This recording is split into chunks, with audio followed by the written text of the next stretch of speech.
I got a Cerwin-Vega SL12. The SL series is less expensive than XLS series.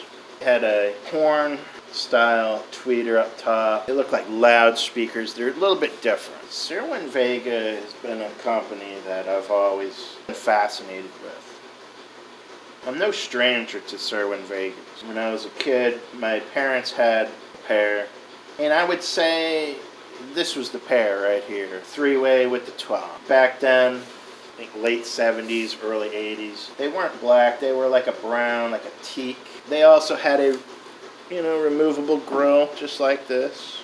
I think it was wood framed back then. And yeah, it had a brown, soft fabric, just like this. It's got the logo at the bottom. And I always remember my dad would crank up old Chicago and hear it. My mom, she would listen to her stuff. I always liked music. It was probably one of the better memories that I had as a kid was hearing the Cerwin-Vegas playing music. I like all the music that I heard of. Playing on the FM radio.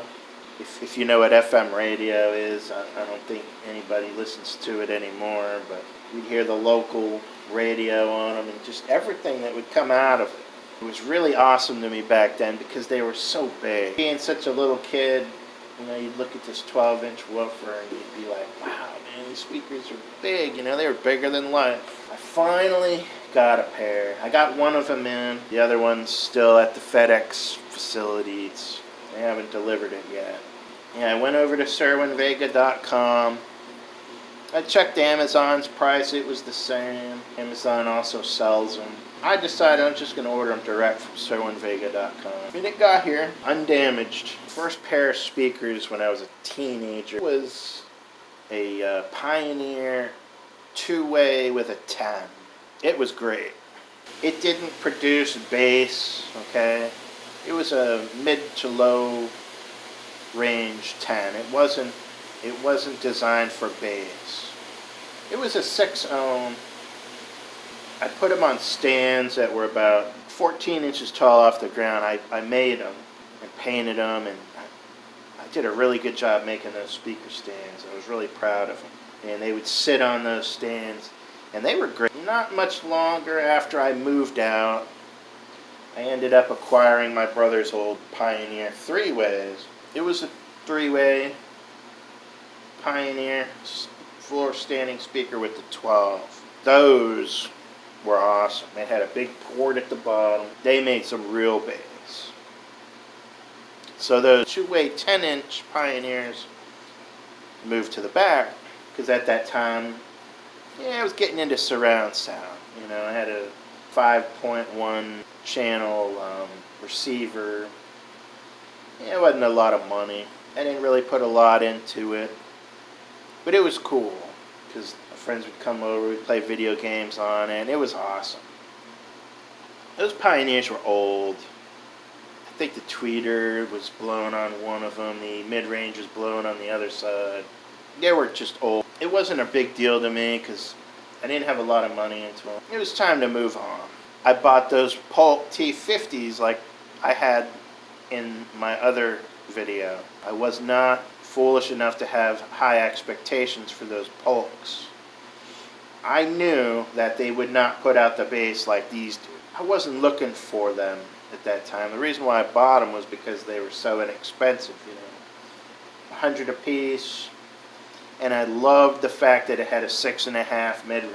This is a 5 1/4. Those Polks had the tweeter with the 6.5 mid-range, and I love that combination because you can get some good lows out of a 6.5. So yeah, we got a soft dome tweeter, a 5 1/4 mid-range, and a 12-inch. They also make this in a 15-inch. My house is small.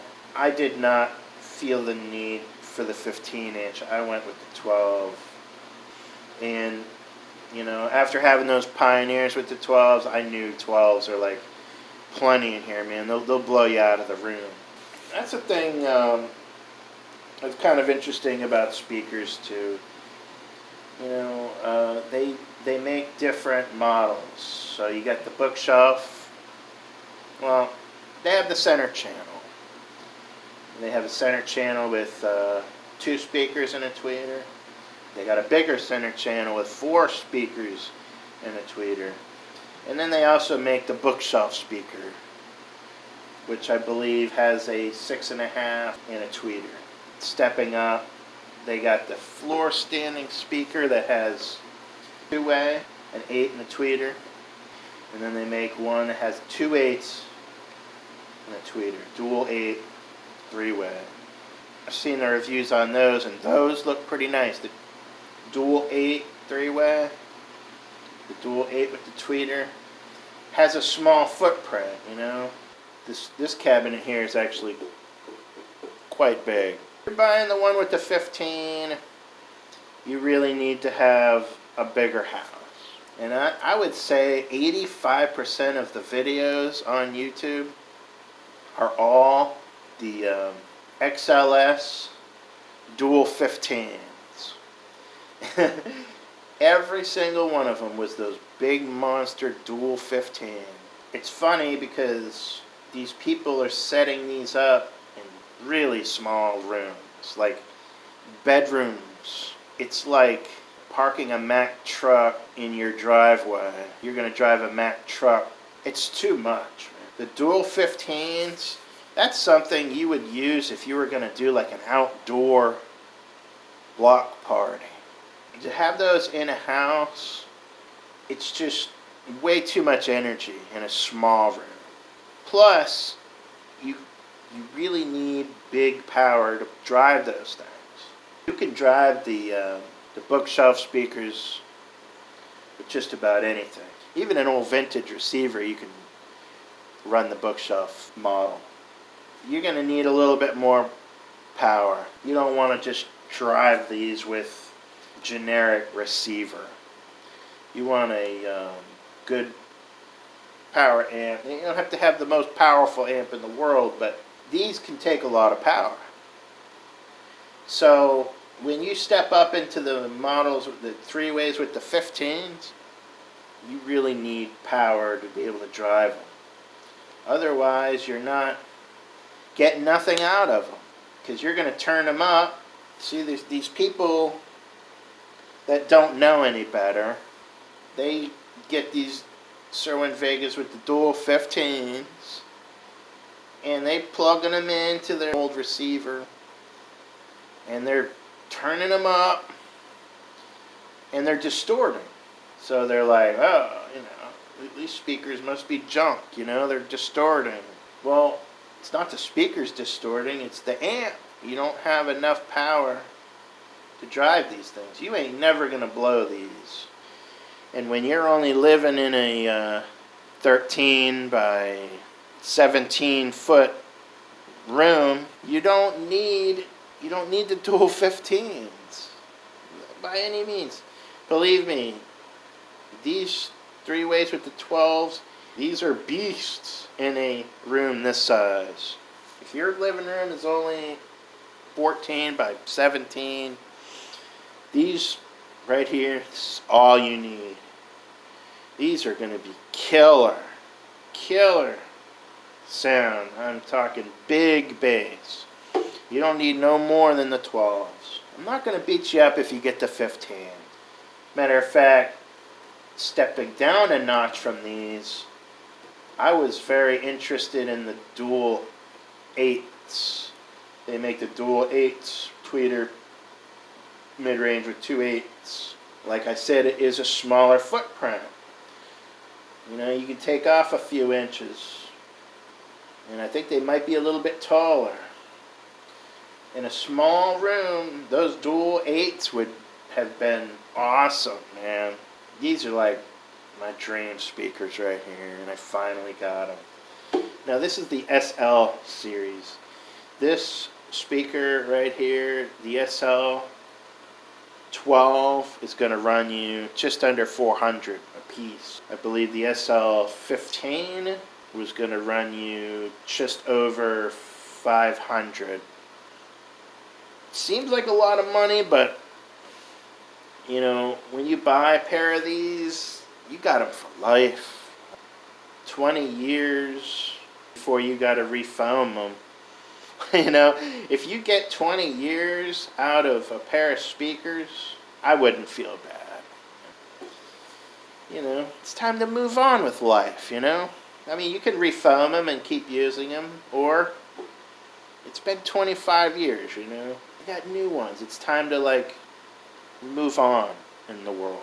It's money well spent. Money well spent. I'm not into the surround sound, so a really awesome pair of front speakers, you're going to get tons of bass out of it. It's going to be really amazing. So yeah, I haven't had these speakers all that long, but I already love them. They do sit on the floor just fine, because when you sit back, you want to sit back about 10, 12 feet, you know. And when you sit that far back, the tweeters are right at your face. So they really do sit at a good level. Or you could put them up a little bit. There would be nothing wrong with putting them out 8, 10 inches off the ground. These are very deep. Speakers are deep. It's got a porthole down here below the post terminals. I would suggest you don't put them up against a wall. If you can pull them away from the wall a foot, that would be awesome. But if you can't, you know, at least pull them away about a half a foot. And that's about all I got to say, man. These are amazing. These are really, really amazing. Under $1,000, you get a pair. With the 12s, man, you get some really good bass.